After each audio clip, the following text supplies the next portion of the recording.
Սիրելի երևանցիներ, մեր Երևան քաղաքը ինտելեկտուալ մարդկանց քաղաք է, անալիզ անող մարդկանց քաղաք է։ Երևան քաղաքին ասֆալտով չես զարմացնի։ Երևան քաղաքը ուրիշ ուղենիշ ունի։ Դա ուժեղ Հայաստան ունենալն է, ուժեղ երկիր ունենալն է, ուժեղ քաղաք ունենալն է, մենակ ասֆալտը չի։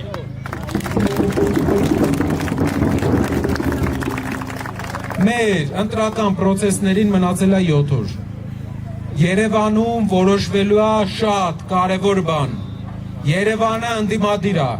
Պետք է ուղղակի գնա ընտրության։ Եթե Երևանը գնում է ընտրության, մղձավանջը ավարտված է։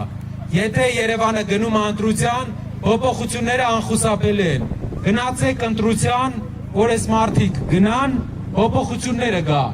Գնացեք ընտրության, որ մեր թուլությունը խայսատ չդառնա մեր ժողովրդի համար։ Շնորհակալ եմ, խնդրում եմ բոլորս ընտրության, որովհետև ընդդիմադիր Երևանն է որոշելու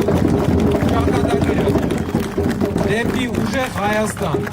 Ու ոնց որ մեր գոլեգաներն են միշտ ասում, փոփոխությունների այդ հատուկ ասում եք, որ հիշենք ժողովուրդ։ Համարը 3-ն է։ Փոփոխությունների համար 3։ Փոփոխությունների համար 3։ Շնորհակալ եմ բոլորիցս։ Սկսենք մեր քայլերը։